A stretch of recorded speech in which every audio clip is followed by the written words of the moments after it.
부동산에 특정 패턴이 있다. 이 특정 패턴을 알게 된다면 돈을 벌 수 있는 기회가 있다라고 하시는데 2022년 부동산 시장 어떤 패턴이 적용이 될 수가 있을까요? 이제 크게 한 서너 가지로 좀 만들어 볼 수 있을 것 같아요. 패턴이라는 게 어떤 정책의 패턴, 개발의 패턴, 뭐 다양한 어떤 패턴들이 오잖아요. 그런데 네. 사실 이제 시대가 과거에서부터 지금까지 부시고 짓고 이런 행위를 하거든요. 다양한 어떤 변화들이 오다 보니까 그런 어떤 지역의 리모델링 또 도시의 어떤 리모델링이 이루어지는 그런 패턴으로 오고 있다는 것이죠. 최근에 한 1년 사이에 보면 공공재개발, 신속통합개발, 공공주도 복합사업이라던가 역세권 소규모 정비사업 이런 것들을 내놓잖아요. 근데 패턴은 다 개발이란 말이죠. 그래서 이제 어떤 주택 공급에 대한 부분도 변화가 와야 한다 이렇게 보고 있는 것인데 사실 이런 것들은 뭐 2000년도에 2010년 계획을 발표하고 2020년도에 2020년부터 2030년까지 어떻게 하겠다 이런 어떤 계획을 발표해 놓잖아요. 그래서 2030년까지 하려고 하는 어떤 도시 기본 계획들은 나와 있어요. 이런 것들을 참고해 보시면 나와 있는데 그게 어찌 보면 이제 앞으로 남은 한 8, 9년 사이에 현실화가 될 것이라는 얘기죠. 그래서 개발 쪽이나 이런 쪽에 어떤 투자를 하셔야 되는 분들 같은 경우에는 타겟 전략 또는 원포인트 전략을 삼아가지고 그런 지역을 선택하고 어떤 상품을 선택하고 이렇게 해야 될 것이다 이제 보고요. 또 두 번째 입장에서는 지금 사실 이 문재인 정부에서도 이 가격 상승의 문제를 봤던 게 어떤 공급이 부족하다 뭐 이런 얘기 많이 하시잖아요. 그렇죠. 그 이야기 참 근데 많이 사실 유튜브에 나오시는 전문가분들 보면 공급이 문제가 아니다 이렇게 외치고 네. 있는데 문제는 뭐냐면 그 공급을 토대로 개발도 하는 것이잖아요. 공급을 하기 위해서. 근데 지금 대선 주자분들도 사실은 뭐 250만 원 얘기했다가 지금 300만 원 얘기하시잖아요. 좀 계속해서 좀 늘어나고 있는 추세인 것 같아요. 그래서 어디에 공급을 어떻게 하겠다라고 분명히 나올 것이거든요. 그러면 본인이 사실 우리가 집을 선택해야 하는 데 있어서는 어떤 가족이 몇 명이 있다, 뭐 또 직장과의 거리, 뭐 이런 것들 다 안 따져볼 수 없잖아요. 그렇기 때문에 어떤 지역에 어떤 공급이 되는지를 잘 살펴보셨다가 삶의 거주지를 만들어 봐야 되겠다 하시는 분들이 있을 거잖아요. 그래서 그쪽을 한번 노려볼 필요가 있다. 저는 이렇게 보여집니다. 대규모 이제 공급이 있을 거라고 공략을 하고 있는데 공약이 실현될 가능성이 몇 프로 정도가 될까요? 사실 공급에 대한 부분 같은 경우에 이렇게 봐야죠. 대통령이 되시고 나면 정부들이 몇만 원 공급하겠다 하잖아요. 근데 그쵸. 과거를 좀 살펴보시면 통상적으로 한 100만 원에서 한 120만 원? 딱 일반인이 100만 원 감이 안 오잖아요. 그죠?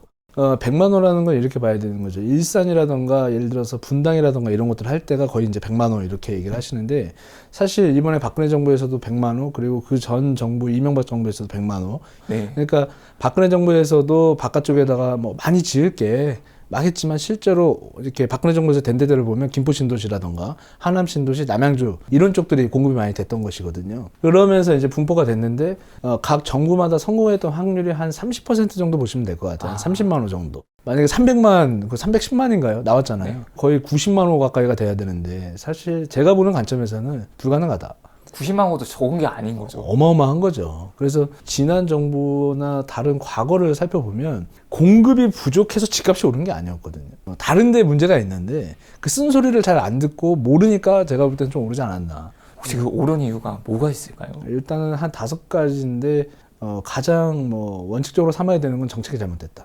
정책을 하나를 펼 때는 뒤에서 생겨날 어떤 좋은 점과 나쁜 점에 대해서 굉장히 포괄적으로 고민해보고 생각해보고 임대차 3법이나 이런 것들도 다 정책이잖아요. 정부에서 나와서 그냥 부동산과의 어떤 전쟁을 선포하고 집을 집으로서 보는 게 아니라 투기로서 바라보고 그러니까 이걸 억제시키는데 그게 사실은 실상에 있는 우리 서민 그 수요자분들이 갈 곳을 잃게 되는 그런 상황이 생긴 것이고 법이 잘못된 건 아니에요. 법이 좋은 점도 있지만 센 부작용이 일어나면 뭔가 거기서 유도리 있게 정책을 빨리 수정한다거나 뭔가 보완책을 마련한다거나 이래야 되는데 뒤에서 만들기 전에 사실은 그게 더 선행이 돼서 보완을 어느 정도 하고 출발을 시켜야 됐었다는 거죠. 이 정책을 피니까 이익이 안 돼. 그래서 다른 정책을 펴. 예를 들면 취득세를 강화하고 양도세를 강화하고 종부세를 강화합니다. 다 강화했죠. 근데 집값은 뛰었어요. 이해가 안 되잖아요. 그죠? 네, 그렇죠. 강화를 했으면 잡혀야 되는데 이 주택임대차협정 굉장히 좋은 거야 라고 했지만 사실 한 정부가 넘어가기도 전에 바뀌었죠. 그거를 바꾼다는 것 자체가 말이 안 되는 거잖아요. 그러니까 그렇게 말이 안 되는 것들을 하면 시장에서 받아들이는 건 이거 안 먹힐 것 같아. 이렇게 한다고 해서 집값이 떨어지겠어? 그래서 집을 사지 말까? 즉 믿지는 못하는 거예요. 사실은 20대, 30대, 40대 분들이 영혼을 끌어다가 집을 매수했다. 근데 집을 매수하니까 또 어떤 상황이 발생하느냐? 대출을 막습니다. 이것도 잘못됐죠. DSR을 하는 것까지는 좋은데 예를 들어서 소득이 높으신 분들은 더 많이 나오고 소득이 적으신 분들은 덜 나오고 그러면 집을 살 수 있는 기회가 더 줄어드는 것이거든요. 그러니까 청약을 했다 할지언정 당첨이 됐다 하더라도 그런 대출 규제로 인해서 할 수가 없는 것이에요. 그리고 뭐 원가 금액에 맞춰서 집을 주겠다? 거의 힘들죠. 왜냐하면 이미 나라에서 공시가격을 올림으로 인해서 토지 가격이 상승되어 있고 나라에서는 그걸 수용한다 하더라도 싼 가격에 땅을 매입하는 것이 아니라 어찌 보면 비싼 가격에 땅을 매입해야 되고 철근값이라던가 인건비라던가 자재비도 이 기본 원가 자체가 많이 올라가 있어요. 그러니까 싸게 하겠다 그랬는데 집이 딱 나온 거 보니까 원가가 5, 6억입니다. 그러니 누가 이걸 싸다고 받아들이겠습니까? 내 월급은 그대로인데. 이런 어떤 맞지 않는 정책들이 혼선이 오니까 20몇 개의 그런 대책이 나왔는데도 불구하고 집값이 떨어지는 현상이 발생된 게 아니라 높아지는 현상이 발생됐고 원초적인 데서부터 어우러질 수 있는 정책을 만들어야 된다. 정책 같은 게 나올 때 분명 부작용을 알고 있지만 먼저 급급하게 막아야 되는 부분들이 있다 보니까 그렇게 진행을 한 것 같기는 해요.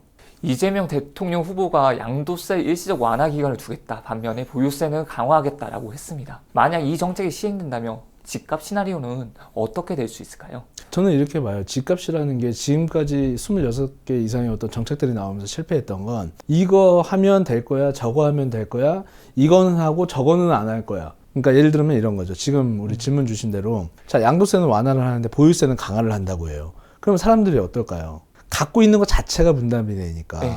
살려고 안 할 거 아니겠습니까? 그럼 양도세를 완화해 준다는 건 팔게끔 해준다는 건데 그럼 거꾸로 살 사람이 없는데 어떻게 팔겠습니까? 그러면 집이 그대로 멈춰 있다는 결과밖에 안 나오거든요. 그냥 이게 또 하나의 제 이야기들이 꼭 답이 되는 건 아니지만 양도세 하나 완화하겠다고 해가지고 집값이 잡힐 것 같았으면 벌써 잡혔어야 된다.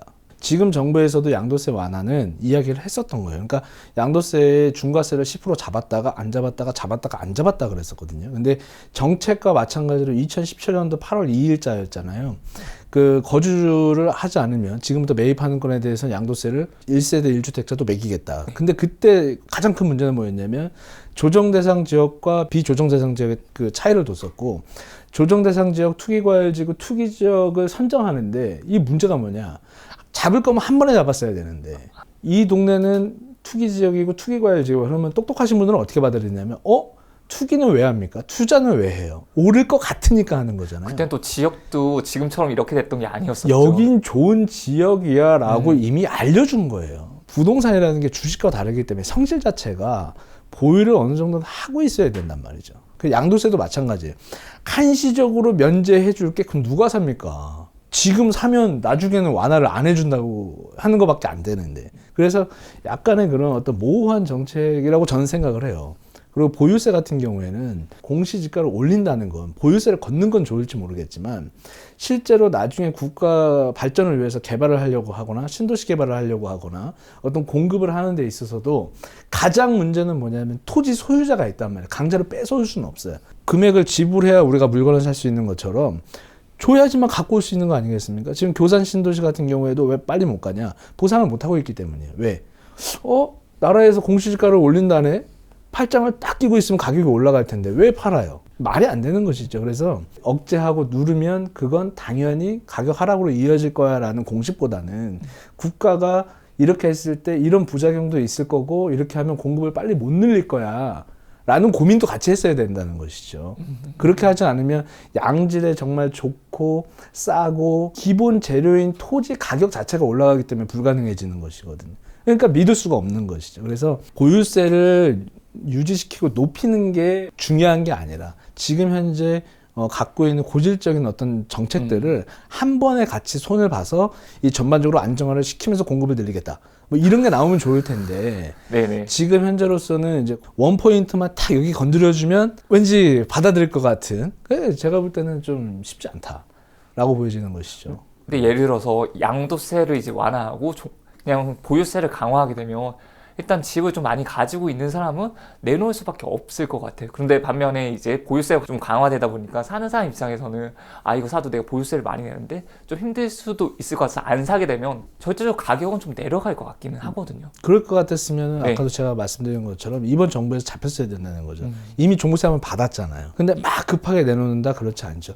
좀 기다려보고 있죠. 왜? 그 다음 정부가 어느 부에 될지도 모르고 또 나오셔가지고 또 아우성 되면 또 어떻게 변화를 줄지 모르는 것이잖아요. 근데 이게 왜 그러냐면 저는 그렇게 봐요. 학습 효과가 됐다. 저는 양도세 완화를 하고 보유세 강화를 한다고 해서 집값이 떨어질 것이냐 저는 그렇게 보지 않고요. 저는 유지 상승 쪽으로 봐요. 왜 그게 쉽게 안 될 것 같냐면 만약에 박근혜 정부에서는 이명박 정부에서 했던 것 대비 완화 정책으로 다 돌아섰었잖아요. 완화 정책을 했다가 규제 정책을 했다가 그러니까 제가 2022년도에 정말 우리 그 유튜브 방송하고 계시는 전문가분들이 아마 엄청 바빠지지 않겠는가라고 저는 판단이 되는데 규제에서 지금 다시 완화로 간다. 얘기가 완전 달라지겠죠. 그리고 많은 것들의 어떤 변화가 올 거기 때문에 아마 혼돈의 시장이 되지 않겠는가 저는 이렇게 바라봅니다. 윤석열 후보는 다주택자에 대해서 양도세 중과세 적용을 2년간 또 배제하겠다고 했는데 이럴 땐 또 집값 시나리오가 좀 어떻게 변화할 수가 있을까요? 저는 이렇게 봅니다. 사실 양도세를 완화하고 보유세를 같이 완화하잖아요. 지금은 2년만 풀어줄게, 한식으로 풀어줄게. 이재명 후보님도 그런 말씀하시잖아요. 근데 이거는 약간 간보는 것밖에 안 돼요. 그러면 왜냐하면 사람들이 마음이 그렇잖아요. 이때까지만 하고 그 다음은 어떻게 될까? 그 다음 공식이 더 중요하거든. 주식은 오늘 사서 뭐 내일 팔 수도 있잖아요. 근데 부동산은 오늘 사서 내일 팔 수 있는 물건이 아니기 때문에 지금은 양도세하고 보유세는 뭔가 소유하고 있는 사람들이지만 소유하지 않고 그걸 사야 하는 사람들을 더 생각해야 되는 것이거든요. 왜? 사면 그때 가서 다시 강화한다 그러면 누가 지금 사겠습니까? 시장에서 반응을 안 하죠. 근데 이 이야기를 하고 있는 이유는 집값이 너무 올랐기 때문에 지금 이런 이야기들이 나오는 거거든요. 그러면 여기서 그냥 간보기식의 어떤 정책을 피는 게 아니라 한 10년 대계를 보시고 100년 대계를 보시고 그런 어떤 정책들을 이거는 이때까지 한번 확실하게 한번 해서 우리 떨어졌을 때 그때 한번 이렇게 변동을 해보겠다라든가 이 전체 26개를 다 건드리는 게 좀 좋지 않을까. 전체적으로 다요? 네, 싹 다. 보여주기식 뭐 어떤 성공을 하기 위한 어떤 그런 식이 아니라 정말 다음 후대 100년을 보고 이제는 좀 고민해야 될 시기가 아닌가. 그러면 네. 집값을 좀 안정시키기 위한 정책이 가장 중요한 한 가지를 뽑는다면 그런 정책이 좀 있을 수 있을까요? 저는 조세 정책을 다 일단은 흔들어야 되지 않겠나 싶어요. 조세라는 것이 사실은 그러면 취득세, 취득할 때 어떤 세금과 보유할 때의 세금, 양도세 세금이잖아요. 지금 사람들이 고통받고 있는 것은 코로나 시대가 오면서 자영업자들이 9시까지 문을 닫으시면서 일을 하고 계시고 어떤 종사자들은 일을 잃으시고 계시고 코로나 때문에 불특정 다수가 돈을 많이 버시는 직업으로 이직을 하셨을지언정 전체 어떤 파이로 봤을 때는 더 못 버시고 더 힘들게 계시는 분들이 많은데 집을 사는 것도 힘들고 뭐 대출도 규제가 돼 있고 사면은 뭘 올릴 거야. 원래 그냥 내 집이면서 재테크의 수단이라고 인식을 했었지 투기의 어떤 영역에 있던 건 아니란 말이에요. 은퇴 준비를 하고 노후 준비는 내가 열심히 젊을 때 벌어서 나 임대료 좀 받아서 생활하고 싶어. 막 그때는 직장이 없는데 뭘로 먹고 살지? 막 이런 고민을 했었거든요. 근데 지금은 뭐가 없는데 취득이라든가 보유라든가 양도에 대한 부분들을 길을 좀 열어줘야 된다. 그분들이 지금 프레임 자체가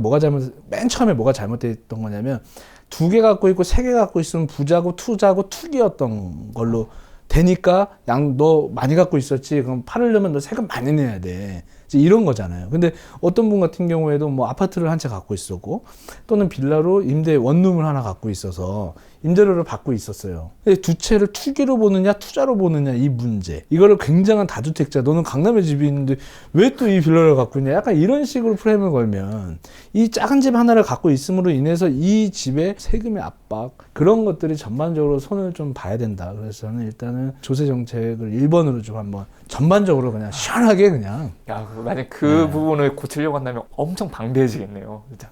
이제 심리적으로 흔들리죠. 사람들이 다 완화해준대, 다 똑같이 완화해준대. 과연 누가 살까? 그러면서 가격이 좀 움직일 거라고 보고요. 취득세는 사고 싶어도 못 사는 게 사실 하나 사기도 힘든데 2개 사는 건 더 힘들잖아요. 근데 은퇴 준비하려고 하시는 분들이 이런 분들 주택임대 사업자로 끌어모았었던 거예요. 취득세 완화 85% 감면해주고 있죠. 종부세 완화, 양도세 완화 해줬었는데 종부세 완화 안 하죠. 합산 배제해버리고 막 이러잖아요. 그래서 이런 식으로 길을 좀 열어야 된다. 주식도 종목이 다양한 것처럼 부동산도 종목이 다양하잖아요. 그 종목들에 다가갈 수 있게끔. 안 그러면은 지금 상가 시장이나 이런 쪽은 거의 다 진짜 몰락한다고 봐야 되고 사실 작은 집들 주택임대 사업자나 이런 분들이 활성화되지 않기 때문에 구매력이 떨어질 것이고 사실은 있는 분들 같은 경우는 임대료를 더 올려서 지금 인구가 증가하고 있는 도시 쪽에다가 공급을 하지 못하면 실제로 우리 대학생분들이라든가 취업을 준비하시려고 하시는 분들이나 조금 이렇게 부족하게 사시는 분들 같은 경우에는 다시 고시원 시대로 돌아가 버릴 수가 있어요. 너무 비싸지니까. 왜 그걸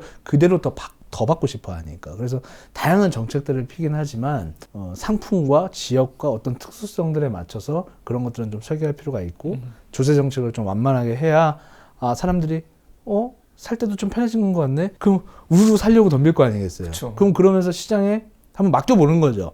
사네. 이러면서 이제 이거 사야 되나 말아야 되나 막 간보게 되고, 그러면 지금 아니면 못 팔겠네 했을 때 물량이 또 쏟아져 나올 거 아니겠어요. 그래서 어떤 공급의 어떤 문제보다는 조세 정책의 문제로서 지금은 가격이 또 올랐다, 저는 이렇게 보고 있습니다.